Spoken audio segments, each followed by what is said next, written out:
Copy, checkpoint 7, lanes flowing, secondary open. Good afternoon, gentlemen. Where are you headed today? Tucson. Landscaping job. You hauling anything else besides tools? No, sir. Mind pulling over to the right for a quick check? Sure. A9 alert, driver side bed panel. All right, let's step out. Hands where I can see them.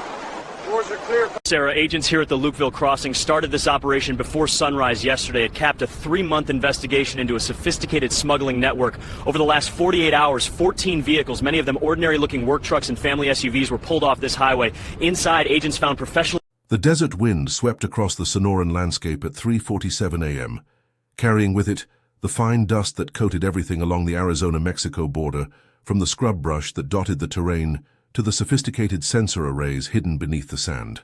It was the kind of night that smugglers loved, moonless and cold. When the Border Patrol agents huddled in their vehicles with the heat running, and the cartels moved their product through the darkness with the confidence of men who had done this 1,000 times before. But tonight was different. Tonight, the watchers were being watched. Special Agent Marcus Webb sat in the mobile command center, parked 14 miles north of the border, surrounded by screens showing feeds from drones, ground sensors, thermal cameras, and satellite imagery that painted a comprehensive picture of everything moving across a 200-mile stretch of the most heavily trafficked corridor in the Western Hemisphere. He had been running this operation for 11 months, coordinating between agencies that historically viewed each other with suspicion, building a coalition of federal, state, and local law enforcement that had never been assembled at this scale. Operation Iron Serpent was the culmination of 3 years of intelligence gathering, the most ambitious counter-cartel operation in American history. Its target was nothing less than the complete dismantling of the Sinaloa Cartel's Arizona distribution network, an infrastructure that moved an estimated 40% of all fentanyl entering the United States. The intelligence had come from multiple sources, painstakingly cross-referenced and verified. A DEA informant embedded in the cartel's Culiacan headquarters, NSA intercepts of encrypted communications between cartel leadership and their American contacts, financial forensics tracing hundreds of millions of dollars through shell companies and cryptocurrency exchanges, and most importantly, a defector from the cartel's security apparatus who had provided detailed information about routes, personnel, and the massive shipment that was scheduled to cross the border tonight. 22,000 pounds of fentanyl, enough to deliver a fatal dose to every person in the United States several times over, enough to generate billions of dollars in street sales, enough to fuel an addiction crisis that was already killing more than 100,000 Americans every year, and protecting that shipment would be what the cartel called its ejército, as its army, 500 armed soldiers positioned along both sides of the border, ready to ensure that the product reached its destination by whatever means necessary. Marcus had spent his entire career preparing for a moment like this. 22 years with the FBI, the last 8 focused exclusively on cartel operations along the southwest border. He had seen the evolution of the trafficking organizations, watched them transform from loose confederations of smugglers into sophisticated paramilitary operations with resources that rivaled small nations.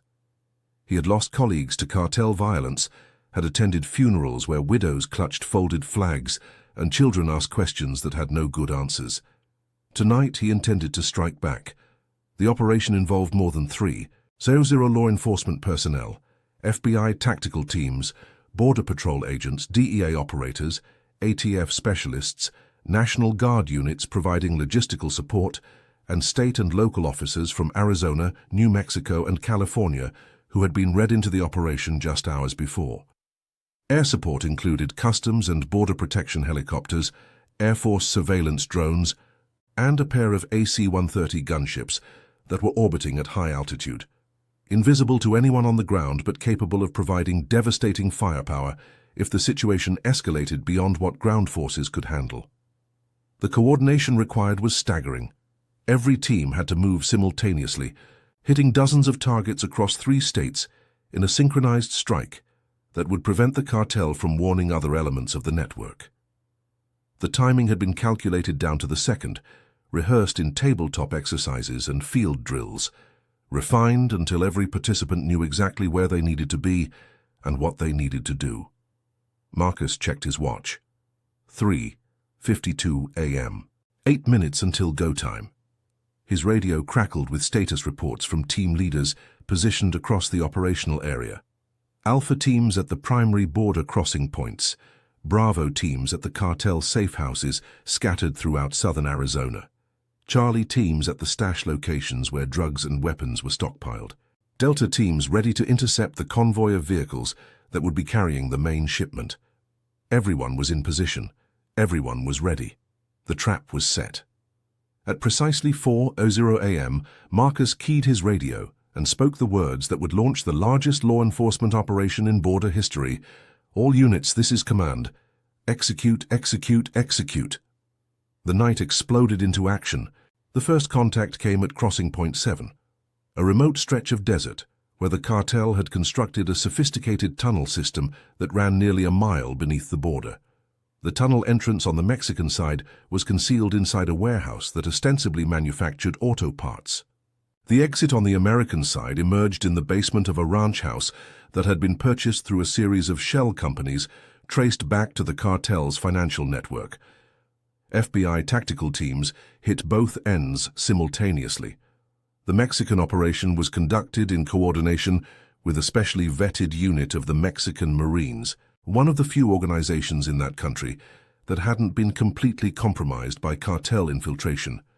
The American operation was pure FBI, 12 agents in full tactical gear breaching the ranch house with flashbang grenades and overwhelming force. Inside, they found exactly what their intelligence had predicted, a staging area for drug shipments, with pallets of fentanyl stacked along the walls, armed guards who had been caught completely off guard, and the entrance to a tunnel that represented years of engineering and millions of dollars in construction costs. The guards surrendered without firing a shot, their weapons clattering to the floor as they raised their hands and dropped to their knees. They were cartel soldiers, yes, but they were also pragmatists who understood that dying for a shipment of drugs made no sense when the alternative was prison time that could potentially be reduced through cooperation. Crossing Point 7 secure, the team leader reported. 12 subjects in custody. Preliminary estimate of drug seizure is 3,000 pounds, maybe more. Tunnel entrance located and secured. Similar reports were flooding in from across the operational area. Crossing Point 3, a section of border fence that had been secretly modified to swing open like a gate. Crossing Point 11, a dry riverbed that the cartel used during certain seasons when the ground was firm enough for vehicles. Crossing Point 15, a stretch of seemingly impenetrable desert that concealed a network of underground pipes through which drugs could be pumped in liquid suspension. Each crossing point was overwhelmed by law enforcement teams that had studied the locations, rehearsed their approaches, and knew exactly what to expect. The cartel's first line of defense crumbled within minutes, their carefully constructed infrastructure exposed and neutralized before they could mount any organized response. But the crossing points were just the beginning. The real battle was about to commence. The cartel convoy departed from Nogales, Sonora at 4:15 a.m. A column of 47 vehicles that stretched nearly a mile along the highway leading north to the border. Leading the convoy were armored SUVs carrying the cartel's security forces, men armed with military-grade weapons who had been recruited from Mexican Special Forces units and trained to function as a cohesive fighting force. Behind them came the cargo vehicles, modified trucks with hidden compartments designed to defeat inspection equipment, each one carrying hundreds of pounds of fentanyl that represented the cartel's largest single shipment in history. The convoy commander was a man known as El Martillo, the Hammer, a former lieutenant colonel in the Mexican army who had defected to the cartel 5 years earlier and had since become one of their most effective military leaders. He was responsible for dozens of successful cross-border operations and was suspected of ordering the murders of at least 3 American law enforcement officers who had gotten too close to his activities. El Martillo was confident as the convoy moved through the pre-dawn darkness. His scouts had reported all clear along the route. His contacts in Mexican law enforcement had confirmed that no operations were planned for tonight. His men were well armed and well trained, capable of overwhelming any border patrol response they might encounter. What he didn't know was that his scouts had been identified and neutralized hours earlier. replaced by undercover agents who were feeding him false information. What he didn't know was that his contacts in Mexican law enforcement had been arrested in a coordinated operation that had swept up dozens of corrupt officials across multiple agencies. What he didn't know was that the route ahead was not clear, but lined with federal firepower that was about to be unleashed. The convoy crossed the border through a gap in the fence that had been secretly created weeks earlier, one of many crossing points the cartel believed they controlled. The lead vehicles passed through without incident, their drivers relaxing slightly as they entered American territory, confident that the most dangerous part of the journey was behind them. They were wrong. The ambush was triggered when the last vehicle in the convoy crossed the border, sealing the trap. Suddenly the darkness erupted with blinding light as dozens of floodlights activated simultaneously, turning night into day. Helicopters appeared from behind ridgelines, where they had been waiting in silent hover, their searchlights adding to the illumination, their door gunners visible behind mounted weapons. And from concealed positions along both sides of the route, hundreds of law enforcement officers emerged, their weapons trained on the convoy, their voices amplified by loudspeakers that boomed across the desert. Federal agents, stop your vehicles, exit with your hands raised. Any resistance will be met with lethal force. For a long moment, nothing happened. The convoy sat frozen in the wash of light, 47 vehicles full of drugs and armed men, their occupants processing the sudden reversal of their situation. El Martillo, in the lead SUV, was on his radio, shouting orders, trying to organize a response. Then the shooting started. It began with a single gunshot from one of the security vehicles, a guard who panicked and fired toward the lights without thinking. That shot was answered by 100 more, federal agents returning fire with the precision of professionals who had trained for exactly this situation. Within seconds, the desert had become a war zone. Marcus watched the firefight unfold on his monitors, his heart pounding despite years of experience that should have inured him to combat stress. The thermal cameras showed the heat signatures of hundreds of people, the muzzle flashes appearing as bright white blooms, the vehicles beginning to move as drivers tried to escape the kill zone. Air support, this is command. We have active resistance, requesting suppressive fire on the lead vehicles. Copy, command, engaging. The helicopters swooped in, their miniguns roaring, sending streams of tracers into the armored SUVs at the front of the convoy. The vehicles shuddered under the impact, their bulletproof glass shattering, their tires exploding, their occupants scrambling for cover that didn't exist. The cartel soldiers were well trained and well armed, but they were also completely outmatched. They had prepared for a border crossing, not a full-scale military engagement. They had expected to encounter border patrol agents in pickup trucks, not tactical teams with night vision and air support. Within minutes, the organized resistance began to collapse as soldiers realized they were facing certain death if they continued fighting. White flags began to appear, improvised surrender signals made from T-shirts and rags. Men emerged from vehicles with their hands raised, dropping their weapons, kneeling on the ground as instructed. The gunfire gradually tapered off as more and more cartel fighters chose life over loyalty. But not everyone surrendered. El Martillo and his core security team, approximately 40 men who had sworn personal oaths of loyalty to the cartel leadership, fought their way free of the initial ambush and headed into the desert, abandoning their vehicles and moving on foot toward a fallback position they had established for exactly this scenario.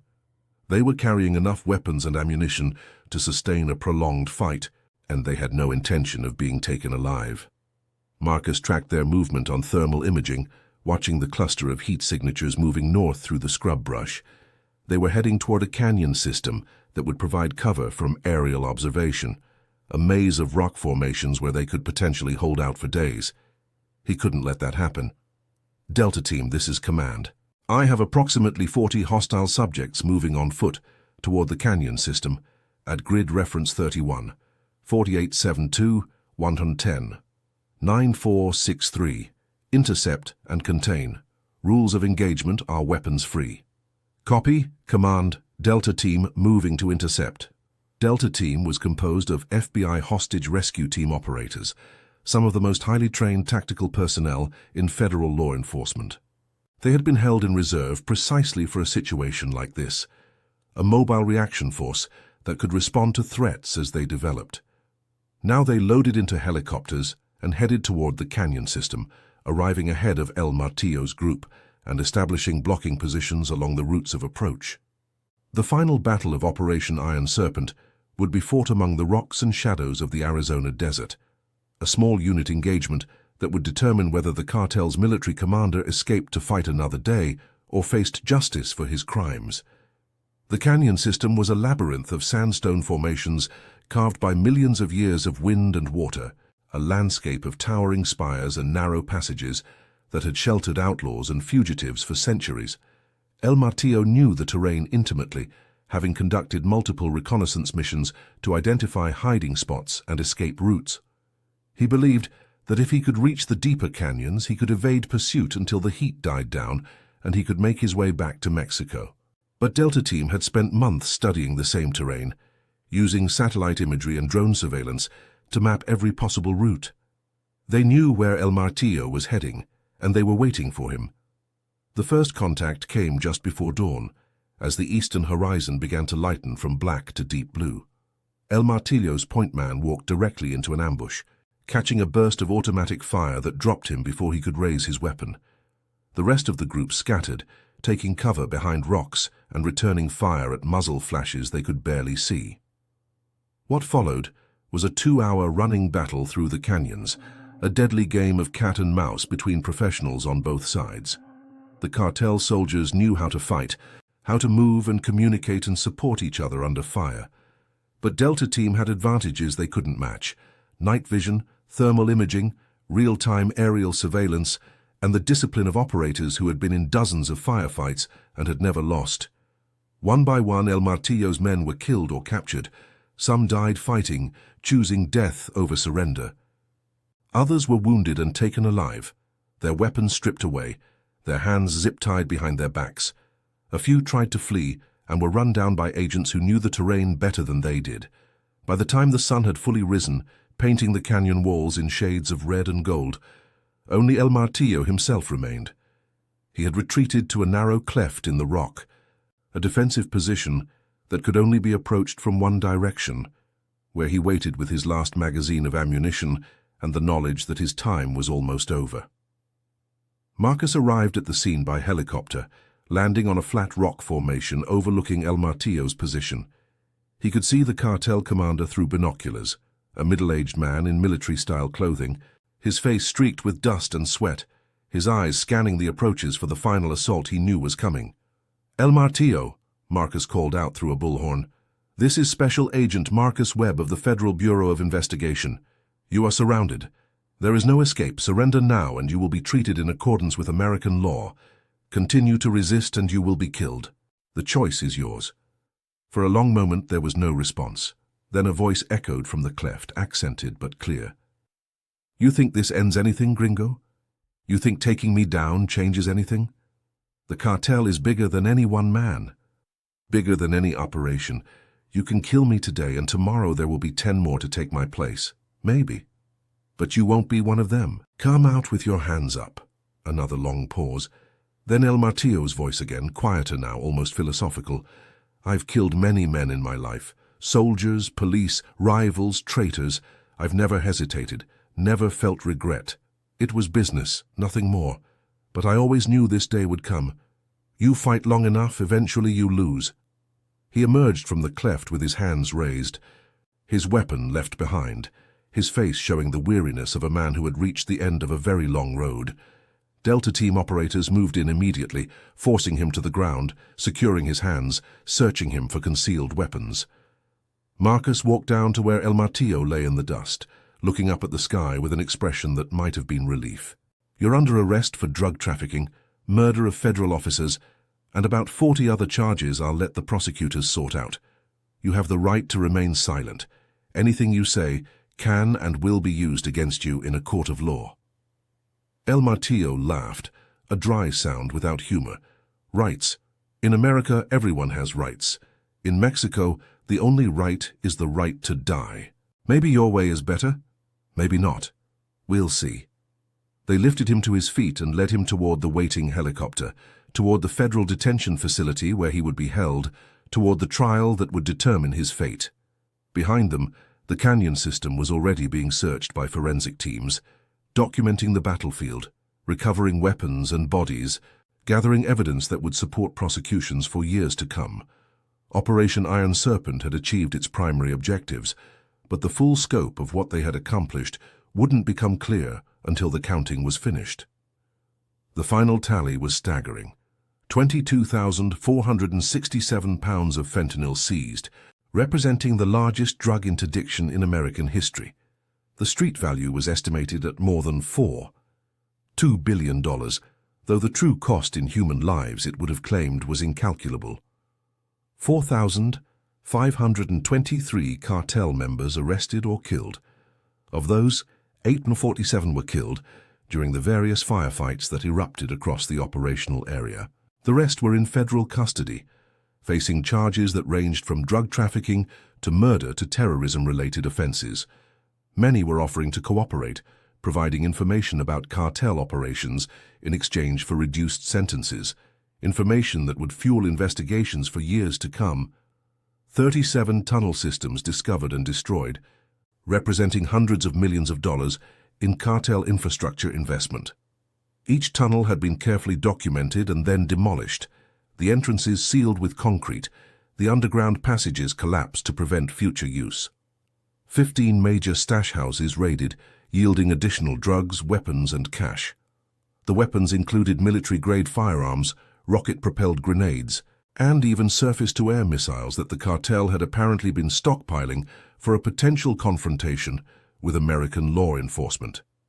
And perhaps most significantly, the entire leadership structure of the Sinaloa Cartel's Arizona operation had been decapitated.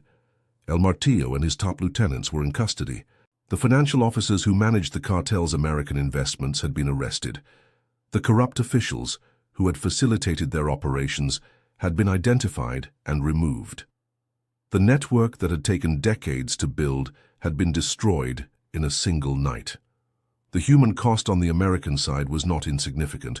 11 law enforcement officers had been killed in the various firefights, their names added to the long list of those who had given their lives in the fight against drug trafficking. 23 more had been wounded, some seriously. Their sacrifices would be honored, their families supported, their memories preserved. But the strategic impact of the operation was undeniable. For the first time in decades, the flow of fentanyl through the Arizona corridor had been not just disrupted but completely shut down. The cartel's distribution network was in shambles. Their soldiers were dead or imprisoned. Their infrastructure was destroyed. Their money was seized. It would take them years to rebuild if they ever could. And during those years, American law enforcement would be watching, waiting, ready to strike again at the first sign of resurgence. Marcus spent the weeks following the operation in a blur of debriefings, press conferences, and planning sessions for the prosecutions to come. He testified before congressional committees, explaining how the operation had been planned and executed, answering questions about the resources required and the lessons learned. He met with the families of the fallen officers, sharing their grief, honoring their sacrifice, promising that their deaths had not been in vain. He also oversaw the integration of intelligence gathered during the operation into ongoing investigations. The information provided by captured cartel members was leading to arrests across the country. As the tentacles of the organization that had been exposed in Arizona were traced to other states, other networks, other criminal enterprises that had believed themselves immune to federal attention. The ripple effects spread internationally as well. Mexican authorities, emboldened by the success of the American operation and freed from the corrupting influence of cartel money, launched their own offensive against cartel leadership in Sinaloa. The coordinated pressure from both sides of the border created an unprecedented crisis for the organization, forcing them to retreat, regroup, and reconsider strategies that had served them well for decades. It wasn't the end of the cartel. Organizations that sophisticated, that wealthy, that deeply embedded in the global drug trade didn't disappear because of a single operation, no matter how successful. But it was a turning point, a demonstration that coordinated law enforcement action could achieve results that had previously seemed impossible. The trial of El Martillo and his senior lieutenants began 18 months after the operation, in a federal courthouse in Phoenix that had been transformed into a fortress of security. The proceedings lasted 4 months, featuring testimony from dozens of witnesses, thousands of pages of documentary evidence, and video footage from body cameras and surveillance systems that documented the cartel's activities in devastating detail. The defense attorneys did what defense attorneys always do. They challenged the evidence, attacked the credibility of witnesses, argued that their clients were being scapegoated for the actions of others. They painted a picture of men who were simply businessmen meeting market demand, no different from executives at pharmaceutical companies who had also contributed to the opioid crisis. But the jury wasn't buying it. The evidence was too overwhelming, the testimony too consistent, the documentation too thorough. After 6 days of deliberation, they returned verdicts of guilty on all major counts for all defendants. El Martillo received 17 consecutive life sentences, ensuring that he would die in federal prison. His lieutenants received sentences ranging from 40 years to life, depending on their individual levels of involvement. None of them would ever see freedom again. Marcus attended the sentencing hearing, watching from the gallery as the men who had caused so much suffering heard their fates pronounced. He felt no satisfaction exactly, only a grim sense of completion. Justice had been served, as much as justice could ever be served when the harm was so vast and so irreparable. Afterward, he walked out of the courthouse into the Arizona sunshine, past the media cameras and the protesters and the families of victims who had come to witness the end of a long journey. He found a quiet bench in a nearby park and sat down, alone with his thoughts for the first time in what felt like years. He thought about the 11 officers who had died during the operation, about their families who would never stop mourning, about the void their absence had created in the lives of everyone who had known them. He thought about the thousands of Americans who had died from fentanyl overdoses, about the families destroyed by addiction, about the communities hollowed out by a crisis that showed no signs of ending. He thought about the cartel, about the organization that would eventually rebuild, that would find new routes and new methods and new soldiers to replace the ones who had been lost. The war on drugs was not something that could be won in a single battle, or even 100 battles. It was a generational struggle against forces that were constantly adapting, constantly evolving, constantly seeking new ways to profit from human weakness. But he also thought about what had been achieved. 22,000 pounds of poison that would never reach the streets, 4,000 soldiers who would never traffic again, an infrastructure destroyed, a network dismantled, a message sent that the cartels were not invincible, that they could be hurt, that there were consequences for flooding American communities with death. It mattered. Not enough, never enough, but it mattered. His phone buzzed with a text from his wife. Saw the sentencing on the news. Proud of you. Come home. He smiled, feeling something loosen in his chest that had been tight for months. Home. It had been so long since he'd had time to really be there, to be present with his family, to remember why he did this work in the first place. He stood up from the bench and headed toward his car. There would be more operations, more battles, more sacrifices required. The work never ended. But today, he had done enough. Today, he was going home. The years that followed Operation Iron Serpent brought changes both expected and surprising. The Sinaloa Cartel, as predicted, eventually began to rebuild its Arizona operations, but the new network was smaller, more cautious, less capable than what had existed before. The institutional knowledge lost in the mass arrests, the infrastructure destroyed, the relationships severed, all of it created gaps that took years to fill. More importantly, the success of the operation became a model for future counter-cartel efforts. The interagency cooperation that Marcus had pioneered was institutionalized, with new task forces established along the entire southwest border. The tactics developed during the planning and execution of Iron Serpent were refined and taught at law enforcement academies across the country. The intelligence sharing protocols that had made the operation possible became standard practice. The human impact was harder to measure, but no less real. Overdose deaths in Arizona dropped by 40% in the 2 years following the operation, as the disrupted supply chain created shortages that for once worked in favor of public health.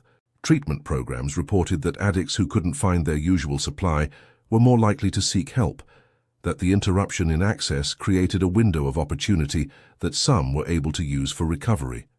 It wasn't a permanent solution. The fentanyl still flowed through other routes, other corridors, other networks that hadn't been touched by Iron Serpent. The demand that drove the supply was as strong as ever, rooted in pain and desperation, and the fundamental human desire to escape reality. The crisis continued, evolving and adapting as it always had. But for the people whose lives were saved by those 2 years of reduced supply, for the addicts who used that window to get clean, for the families who didn't lose loved ones during that brief respite, the operation had made all the difference. Marcus retired from the FBI 5 years after Iron Serpent at the age of 55, with a career that had spanned 3 decades and dozens of major operations. He wrote a book about the operation that became required reading at the FBI Academy, a detailed account of how the largest counter-cartel operation in history had been planned and executed. He consulted with law enforcement agencies around the world, sharing lessons learned and advising on similar operations in other countries. But mostly, he spent his retirement doing the things he had missed during his years of service. Fishing trips with his sons, long weekends with his wife at their cabin in the mountains, time with grandchildren who knew their grandfather as a warm, gentle man rather than the warrior he had been. He kept in touch with the officers who had served under him during Iron Serpent, attending reunions and memorial services, following their careers as they rose through the ranks of their respective agencies. Many of them had gone on to leadership positions, carrying the lessons of the operation into new challenges, passing the torch to the next generation. The families of the 11 fallen officers remained in his thoughts. He visited them when he could, called them on anniversaries, ensured that their sacrifices were never forgotten. Some of them had found peace. Others still struggled. Grief was not something that followed a predictable timeline, and Marcus had learned to meet people where they were rather than where he thought they should be. On the 10th anniversary of the operation, a memorial was dedicated at the Border Patrol station that had served as one of the staging areas. 11 names were carved into a granite wall, along with the inscription, "They gave their lives so that others might live. Their sacrifice will never be forgotten." Marcus spoke at the dedication ceremony, his voice steady despite the emotion he felt. 10 years ago, we undertook an operation that many said was impossible. We took on an enemy that had resources, organization, and the willingness to kill. We knew that not all of us would survive. We knew that the cost would be high, but we also knew that the cost of inaction was higher. He paused, looking at the names on the wall, at the faces of the families gathered before him. 11 of our brothers and sisters gave everything that night. They died fighting for their country, fighting to protect communities they would never see, fighting against an enemy that had brought death and devastation to millions of Americans.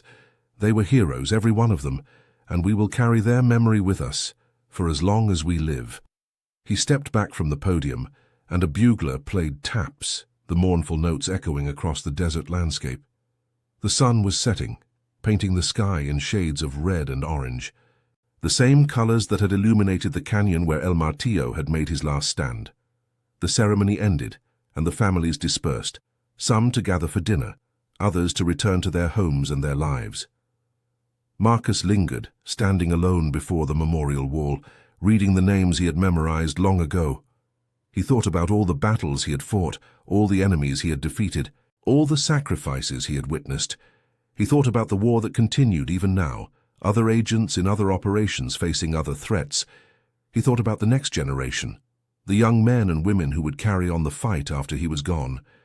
And he thought about the families behind him, the children who had grown up without parents, the spouses who had learned to live with absence, the communities that had lost their protectors. They were the true cost of the war, the price paid by those who had done nothing wrong except love someone brave enough to serve.